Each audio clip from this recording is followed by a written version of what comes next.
I couldn't see the other bed. The air in the room had turned to ice. My lungs tightened, refusing to take in oxygen. The only sound in the suffocating darkness was a wet, heavy breath, and it wasn't mine. I looked up. Standing directly over me, towering above my mattress, was a tall, gaunt figure. She leaned down. The freezing air rolling off her clothes kissed my cheek. Then, a dry, raspy voice whispered into the silence. "Your back door was unlocked." But true nightmares rarely introduce themselves in the dark. They usually begin in the daylight, under the comfortable guise of absolute safety. It was my sophomore year of high school.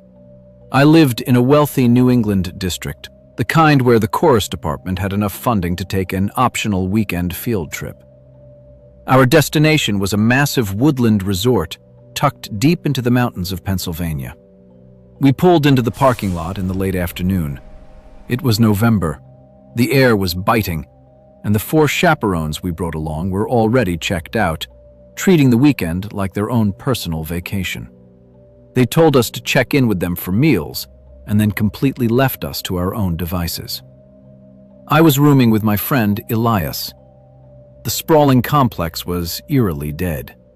It was the deep off-season, and there wasn't a single other guest in sight. Just empty, frost-covered walkways and an unnatural, heavy stillness hanging over the grounds.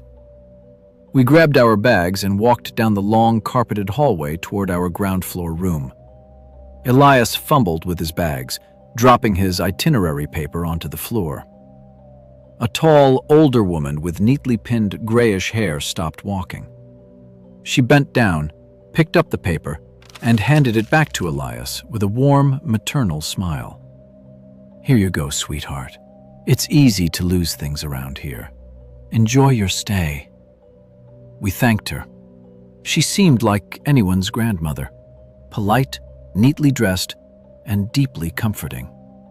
But as she walked away, a distinct, heavy odor lingered in the corridor.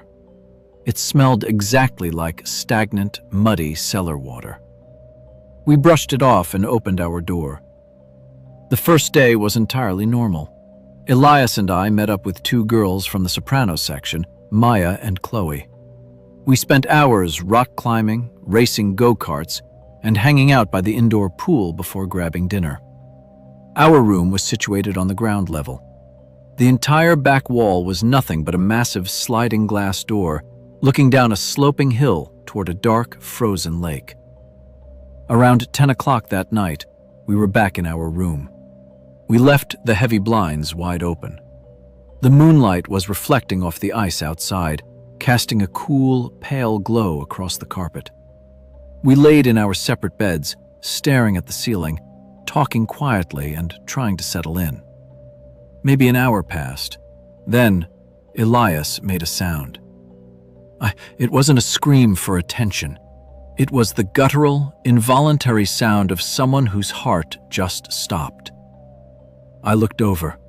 He was frozen, his back pressed hard against the headboard, staring past me at the sliding glass door. The blood instantly drained from my face. My stomach dropped heavily. Standing outside on the concrete patio, mere inches from the glass, was the sweet, older woman from the hallway. But she didn't look sweet anymore.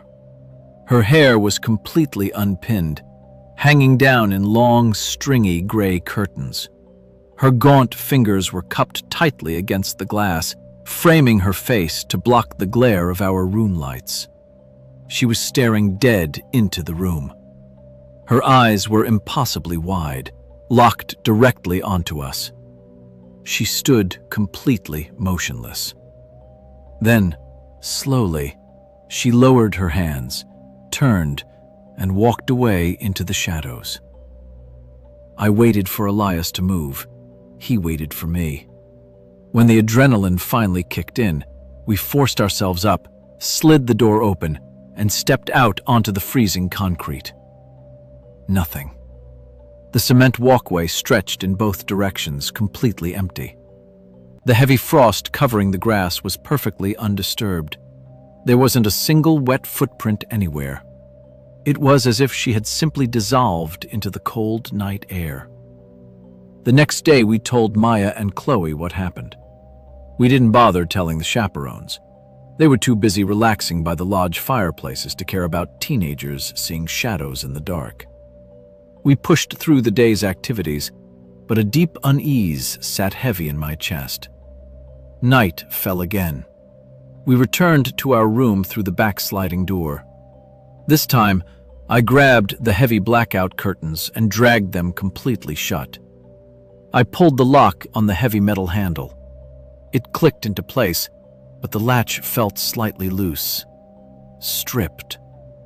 I jiggled it a few times, convincing myself it was secure enough to hold. Elias fell asleep quickly. I lay awake for another half hour before exhaustion finally pulled me under. I woke up to total silence. Have you ever been pulled from a deep sleep by a presence in the room long before your conscious mind realizes what's wrong? The air in the room felt impossibly thick. I sat up slightly, my throat completely dry. I whispered Elias's name into the pitch black. No answer. The sound was coming from the foot of my bed. I turned my head to look at Elias's side of the room, but I couldn't see his bed. Something tall and solid was blocking my view. The metallic taste of pure panic flooded my mouth. My limbs turned to lead. Standing over me was the tall, old woman. She was entirely inside our locked room. She took 2 slow steps backward, the darkness clinging to her frame. Your back door was unlocked. She turned around, walked to the glass, and stepped out into the night. I couldn't breathe.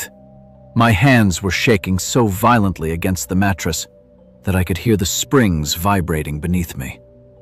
When my lungs finally remembered how to work, I lunged across the gap between the beds and practically threw Elias onto the floor, waking him up. I told him everything, the words tumbling out in a panicked rush. We slammed the sliding door shut, shoved the physical lock down, and wedged a heavy wooden chair under the handle. It was 4 a.m. We sat back to back on the floor until the sun finally broke over the lake. At 8 o'clock, we walked up to the dining hall. We agreed we were telling the chaperones, and we were packing our bags immediately. But as we walked back to our building, we froze on the cement path. Through the glass of the room directly next to ours, the curtains were wide open. The old woman was sitting on the edge of the bed. Her hands were folded neatly in her lap. Her back was perfectly straight, and she was staring entirely unblinking at our front door, waiting. We sprinted to the main lobby, bypassing our teachers entirely. We needed real security. I slammed my hands down on the polished mahogany counter of the front desk. I told the clerk everything, the stalking, the break-in, the whispering in the dark. The clerk looked up from his monitor and offered a pristine, practiced smile. "Oh, you mean the guests in room 114? They're just elderly, sir. Sometimes they get a little turned around looking for the ice machine. It's really nothing to lose sleep over." My jaw clenched, a cold sweat breaking across my neck. She stood over my bed. Clerk didn't blink. His smile remained completely frozen in place. "I'm sure she just thought it was her room. They're harmless. Why don't you boys head down to the dining hall? The waffle station just opened." Social pressure is a terrifying weapon. When an adult in a crisp uniform tells you that your life is not in danger, a sick part of your brain tries to believe them, even while your instincts scream to run. But we didn't go to the waffle station. We found our head chaperone. We dragged him to the front desk. After 20 minutes of heated arguing, the reluctant staff member finally agreed to walk with us to room 114. The clerk knocked softly. The door creaked open. The moment the air from their room hit the hallway, my stomach lurched. A thick, overwhelming stench of rotting garbage poured out, barely masked by heavy, cheap floral perfume. We peered inside behind the staff member. The woman was still sitting on the bed in the exact same position, but she wasn't alone. Sitting on the opposite bed was an older man. His clothes were filthy. His eyes were milky and entirely vacant. Neither of them acknowledged the clerk. They just stared directly at us through the crack in the door. There was a heavy, suffocating wrongness in that room, an energy that made every hair on my arms stand straight up. A staff member quietly pulled the door shut and turned to our chaperone with that same infuriating, unbothered smile. As I said, they are long-term guests. They have some cognitive difficulties, but we will not be asking them to leave a family resort. A family resort, where staff members knowingly allowed disturbed guests to wander into the rooms of sleeping teenagers in the dead of night. Our chaperone finally did his job. He told them we were leaving, immediately. Within an hour, the entire chorus was packed up. The bus ride back to Connecticut was agonizingly quiet. I sat by the window, watching the barren winter trees blur past.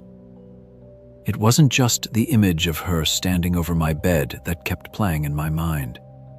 It was the realization of how completely unprotected we were. How the people in charge knew exactly what was happening in those quiet, ground floor rooms, and decided it was simply part of the stay. If you enjoyed this story, a like is always appreciated. What would you have done in their place? Subscribe for more stories from the dark.